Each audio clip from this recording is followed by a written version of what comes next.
किसी गांव में श्यामू नाम का किसान रहता था। स्वभाव से वह बहुत ही अच्छा था। उसका एक खेत था जो बहुत छोटा था, जिस कारण उसके बड़े परिवार की गुजर बसर बहुत मुश्किल से ही हो पाती थी। श्यामू अपने खेत में बहुत मन लगाकर काम करता, लेकिन खेत छोटा होने के कारण काम कुछ ही घंटों में खत्म हो जाता था। उसके बाद वह खाली रहता था। काम के बाद का खाली समय श्यामू को बिताना भारी पड़ता था। इसलिए उसने एक दिन सोचा कि क्यों न इस खाली समय में गांव के ही सेठ जी के खेत पर मजदूरी कर लिया जाए। इससे खाली समय भी कट जाएगा और घर में पैसे की कमी भी कुछ दूर हो जाएगी। गांव के सेठ जी बड़े भले इंसान थे। श्यामू जब उनसे काम मांगने गया तो सेठ जी ने कहा, तुम्हें मेरे खेत पर मजदूरी करने की जरूरत नहीं है। आज से मैं पूरे खेत की जिम्मेदारी तुमको देता हूँ। जो भी फसल होगी आधा मुझे दे देना और आधा तुम ले जाना। सेठ जी के इस भले व्यवहार से श्यामू बहुत खुश हुआ और अगले ही दिन उनके खेत पर काम शुरू कर दिया। वह प्रतिदिन सुबह सबसे पहले अपने खेत का काम खत्म करता और फिर सेठ जी के खेत में काम करने चला जाता था। एक दिन दोपहर को जब श्यामू सेठ जी के खेत में हल चला रहा था, उसी वक्त उसका पैर किसी सख्त चीज से टकराया। जब उसने मिट्टी हटाकर देखा तो वहां पर मिट्टी से बना एक छोटा मटका था, जिसके ऊपर लाल कपड़ा बंधा हुआ था। श्यामू पहले तो थोड़ा डर गया, लेकिन फिर भी उसने थोड़ा साहस करते हुए मटके पर बंधा कपड़ा हटाया।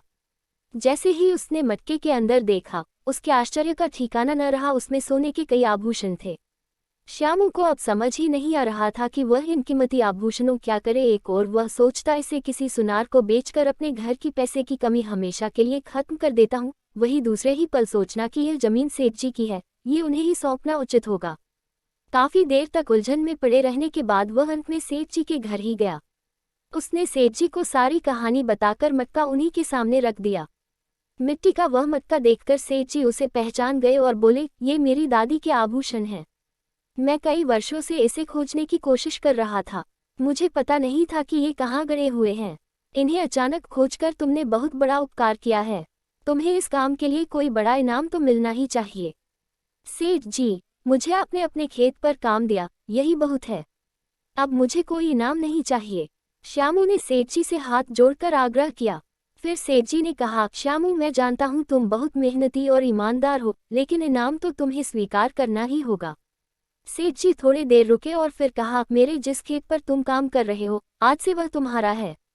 तुम उसके मालिक हो। सेठ जी के मुंह से यह बात सुनकर श्यामू खुशी से झूम उठा। उसकी आंखों में खुशी के आंसू थे। वह मन ही मन सोच रहा था कि यदि वह लालच में पड़कर अपनी सीख ईमानदारी को भूल जाता तो उसे इतना बड़ा इनाम नहीं मिलता। ईमानदारी सबसे अच्छी नीति है। थोड़े से लालच के लिए किसी के साथ बेईमानी नहीं करनी चाहिए।